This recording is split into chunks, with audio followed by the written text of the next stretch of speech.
আজকের topic COPD অর্থাৎ chronic obstructive pulmonary disease. Chronic কথার অর্থ কি? Chronic means a disease or a problem that continues for a long time. অর্থাৎ chronic means a long term disease. Obstructive মানে বাধাপ্রাপ্ত হচ্ছে, কোনো অবস্ট্রাকশন রয়েছে। পালমোনারি ডিজিজ অর্থাৎ লাংস ডিজিজ। এই সিওপিডিকে সিওএলডি বা কোল্ডও বলা হয়, অর্থাৎ ক্রনিক অবস্ট্রাকটিভ লাং ডিজিজ। সিএএলও বলা হয়, অর্থাৎ chronic airflow limitation, or CLRD chronic lower respiratory disease. যেহেতু এটা একটা লাংস ডিজিজ, তো প্রথমে আমরা লাংসের স্ট্রাকচারটা একবার দেখে নিই, তাহলে বুঝতে সুবিধা হবে। এটা হচ্ছে ট্র্যাকিয়া, এটা হচ্ছে প্রাইমারি ব্রঙ্কাই। প্রাইমারি ব্রঙ্কাই ফার্দার ডিভাইড হয় সেকেন্ডারি ব্রঙ্কাইতে। সেকেন্ডারি ব্রঙ্কাই আবার ডিভাইড হচ্ছে টার্সিয়ারি ব্রঙ্কাইতে। এই টার্সিয়ারি ব্রঙ্কাইগুলো আবার ফার্দার ডিভাইড হচ্ছে ব্রঙ্কিওলসে।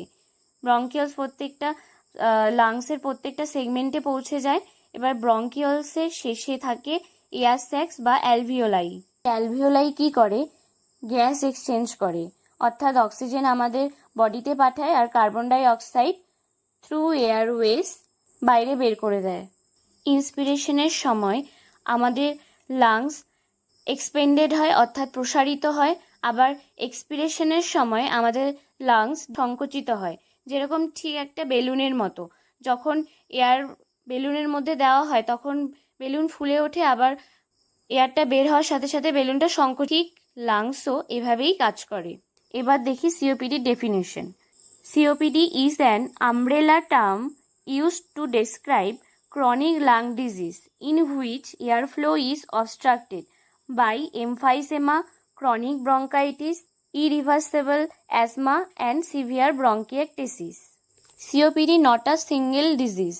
COPD একটা পার্টিকুলার ডিজিজ নয়, অনেকগুলো ডিজিজ মিলে সিওপিডি হচ্ছে। অনেকগুলো ডিজিজ কন্ডিশনের জন্য সিওপিডি হচ্ছে। এই ডিজিজ কন্ডিশনগুলো কি কি? এমফাইসেমা, ক্রনিক ব্রঙ্কাইটিস, রিফ্রেক্টিভ বা ইরিভার্সেবল অ্যাজমা অ্যান্ড সিভিয়ার ব্রঙ্কিয়েকটেসিস। এই ডিজিজ কন্ডিশনগুলোতে মেইনলি কি হচ্ছে? এয়ারফ্লোটা অবস্ট্রাক্টেড হচ্ছে, এয়ারফ্লোটা বাধাপ্রাপ্ত হচ্ছে, যার কারণে পেশেন্টের শ্বাসকষ্ট হয়, কাশি হয়, অর্থাৎ ব্রিদিং প্রবলেম হচ্ছে। এয়ারওয়েসের মধ্যে এরকম হেয়ার লাইক স্ট্রাকচার থাকে, যেটাকে সিলিয়া বলা হয়। এই সিলিয়া কি করে? মুভমেন্ট করে এয়ারওয়েকে ক্লিন রাখে, অর্থাৎ কোনো অবস্ট্রাকশন হতে দেয় না। এখানে যদি মিউকাস প্রোডাকশন হয়, সেই মিউকাসকে এই সিলিয়া মুভমেন্টের মাধ্যমে সরিয়ে দেয়, সেখানে অ্যাকিউমুলেশন হতে দেয় না। যদি কোনো কারণে ইনফেকশন হয় বা ইনফ্লেমেশনের কারণে এই সিলিয়া অ্যাফেক্টেড হয়, সেক্ষেত্রে এই সিলিয়া মুভমেন্ট সেভাবে করতে পারে না এবং সেখানে কি হচ্ছে?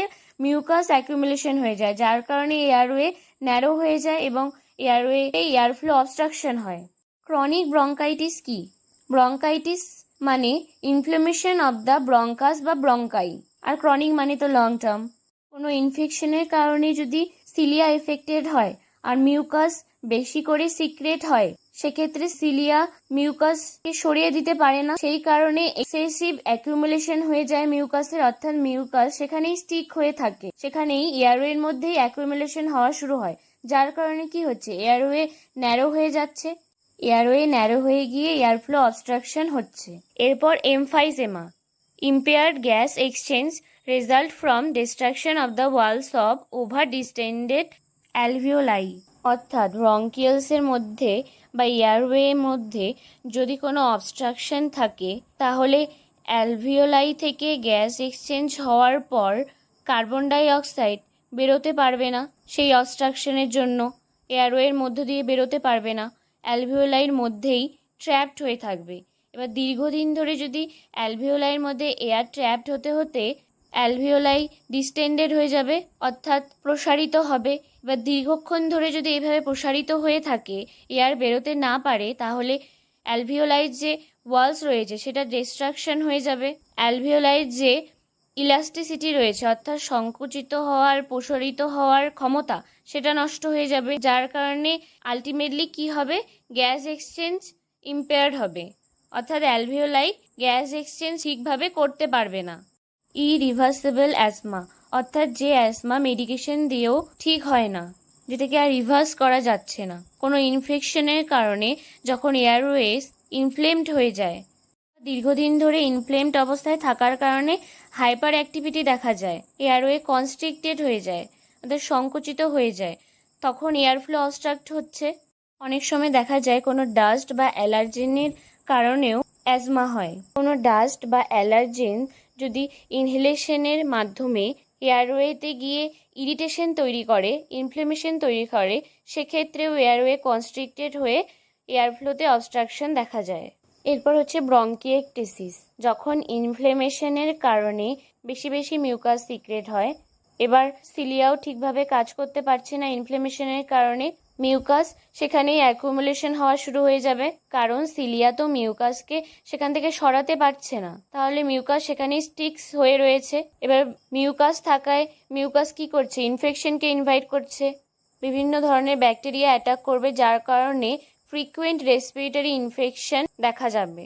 এরপর হচ্ছে সিভিয়ার ব্রঙ্কিয়েকটিসিস, ইনফেকশন এবং ইনফ্লেমেশনের জন্য বেশি করে মিউকাস সিক্রেট হচ্ছে এবং সিলিয়া ঠিকভাবে কাজ করছে না, সেক্ষেত্রে মিউকাসের মুভমেন্ট হবে না, মিউকাস সেখানেই অ্যাকুমুলেশন হতে থাকবে, এয়ারওয়েসের মধ্যে মিউকাস স্টিক্স হয়ে থাকবে, যার কারণে এয়ারওয়ে ন্যারো হয়ে যাবে এবং এয়ারফ্লো অবস্ট্রাক্টেড হবে।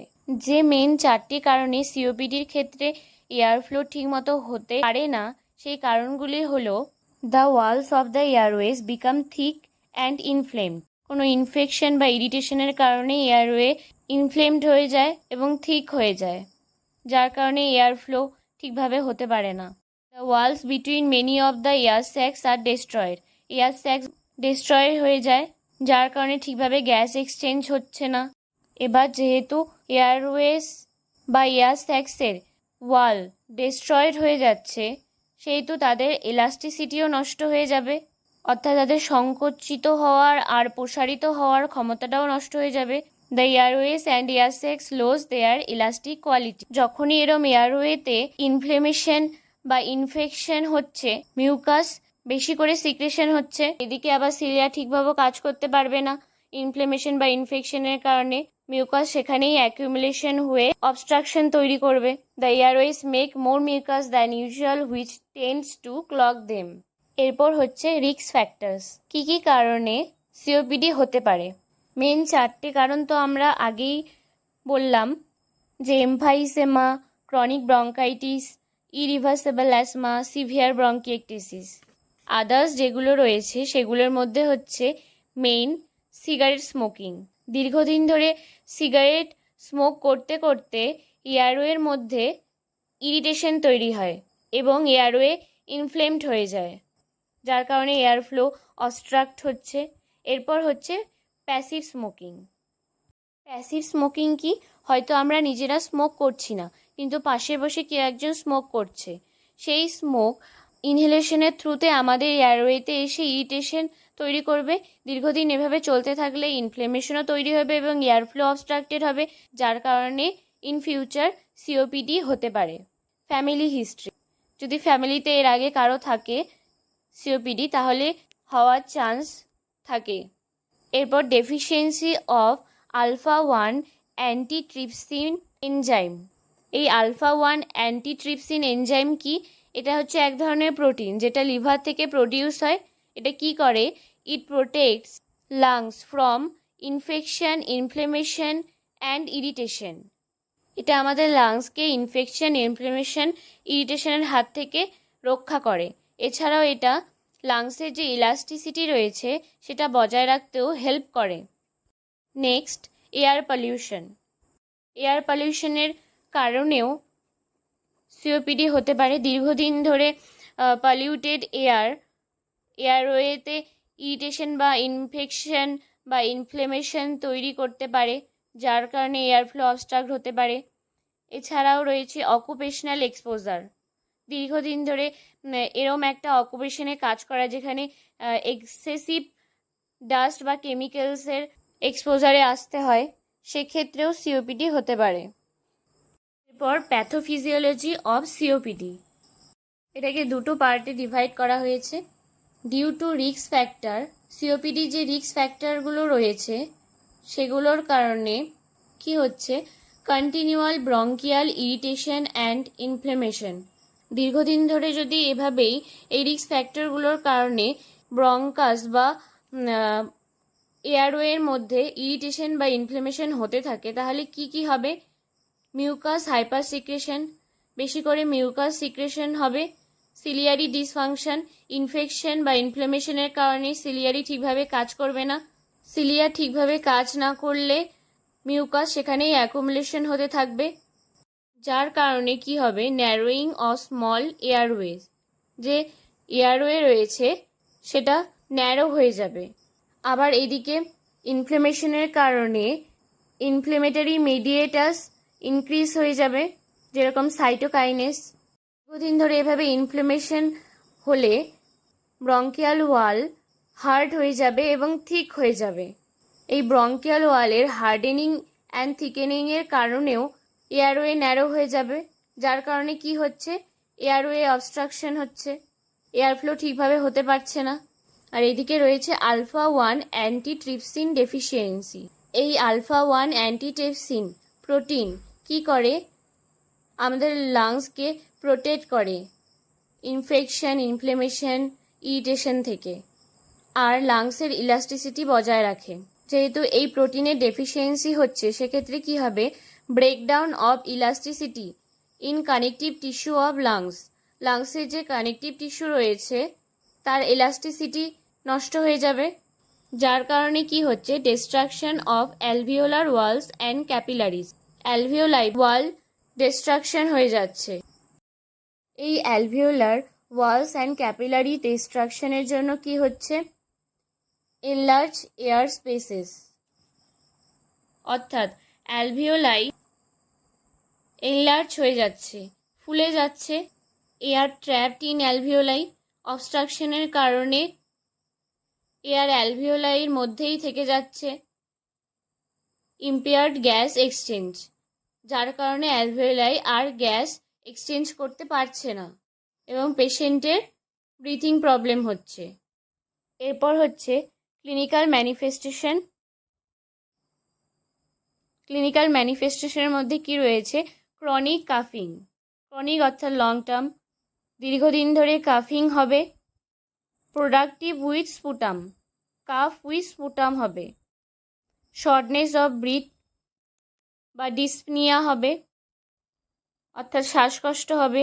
ফ্রিকুয়েন্ট রেসপিরেটরি ইনফেকশন, ইরিটেশন আর ইনফ্লেমেশনের কারণে ফ্রিকুয়েন্টলি রেসপিরেটরি ইনফেকশন দেখা যাবে। প্রোডাকশন অফ পুরুলেন্ট স্পুটাম, অর্থাৎ স্পুটাম থিক হবে, ক্লাউডি, ডিসকালার্ড হবে। উইজিং, অর্থাৎ চেস্ট থেকে একটা উইজিং সাউন্ড পাওয়া যাবে এক্সেসিভ মিউকাস সিক্রেশনের জন্য। যেহেতু নর্মালি লাংস কাজ করছে না, ইন্সপিরেশন এক্সপিরেশনের জন্য বেশি এফোর্ট লাগছে, সেক্ষেত্রে হুইজিং সাউন্ড শোনা যায়। ইনক্রিজড ওয়ার্ক অফ ব্রিথিং, অর্থাৎ বারবার শ্বাস নিবে। এটা এই কারণেই হচ্ছে কারণ নর্মালি লাংস যেভাবে কাজ করে সেভাবে তো কাজ করবে না। অ্যালভিওলার ড্যামেজ হয়ে যাওয়ার কারণে গ্যাস এক্সচেঞ্জ হবে না, যার কারণে বডির যে অক্সিজেন, যে পরিমাণ অক্সিজেন রিকোয়ার, সে পরিমাণ অক্সিজেন তো বডি পাচ্ছে না, তাই increased work of breathing, patient তাই বারবার শ্বাস নেয়। কিন্তু ইন্সপিরেশন এক্সপিরেশনে বেশি এফোর্ট দিতে হচ্ছে পেশেন্টকে, সেক্ষেত্রে টাইটনেস দেখা যায় চেস্টে, tightness in the chest. Weight loss, যেহেতু ইন্সপিরেশন এক্সপিরেশনে বেশি এফোর্ট দিতে হয়, সেক্ষেত্রে বেশি এনার্জিও লস হচ্ছে, এক্ষেত্রে ওয়েট লসও হয়। ডিক্রিজড এক্সারসাইজ টলারেন্স, যেহেতু পেশেন্টের ব্রিথিং প্রবলেম হচ্ছে সেহেতু এক্সারসাইজ টলারেন্সও কমে যাবে। ফ্যাটিক, ক্লান্ত হয়ে পড়বে। নেক্সট ট্যাকিপনিয়া, অর্থাৎ র্যাপিড ব্রিথিং। ওই যে বললাম ইনক্রিজড ওয়ার্ক অফ ব্রিথিং, অর্থাৎ লাংস ঠিকভাবে কাজ না করায় অক্সিজেন রিকোয়ারমেন্ট ফুলফিল করার জন্য র্যাপিড ব্রিথিং দেখা যাবে, অর্থাৎ ব্রিথিং রেট বা রেসপিরেশন রেট ইনক্রিজ হবে। এগুলো হচ্ছে নর্মাল ক্লিনিক্যাল ম্যানিফেস্টেশন। কিন্তু অ্যাডভান্স সিওপিডি কেসের ক্ষেত্রে অ্যাডভান্স সিমটম দেখতে পাওয়া যায়। সেগুলো হলো ফার্স্ট সায়ানোসিস। যেহেতু অক্সিজেন বডিতে ঠিকঠাকভাবে পৌঁছচ্ছে না, সেই জন্য সায়ানোসিস দেখা যায়। নীল বেডস আর লিপসে ব্লুইশ ডিসকালারেশন দেখা যায় due to lack of oxygen in blood. এছাড়াও মর্নিং হেডেক দেখা যায়, কারণ কার্বন ডাই অক্সাইডকে ব্লাড থেকে বের করতে পারছে না, সেই কারণে মর্নিং হেডেক দেখা যায়। Morning headaches due to an inability to remove carbon dioxide from the blood. Weight loss, breathing প্রবলেমের জন্য বেশি এনার্জি রিকোয়ার হয়, সেজন্য, অথবা ঠিক করে খেতে পারছে না পেশেন্ট এক্সেসিভ ব্রিথিং প্রবলেমের জন্য, সেক্ষেত্রে ওয়েট লস হতে পারে। হিমোপটিসিস, কাফের সাথে ব্লাড আসতে পারে। অতিরিক্ত ইনফেকশন, ইরিটেশন বা ইনফ্লামেশনের কারণে এয়ারওয়েসের মধ্যে যে ব্লাড ভেসেলসগুলো রয়েছে সেগুলো ইনজিওর্ড হয়ে বা ড্যামেজ হয়ে কাফের সাথে ব্লিডিং হতে পারে, যেটাকে বলছে হেমোপটিসিস।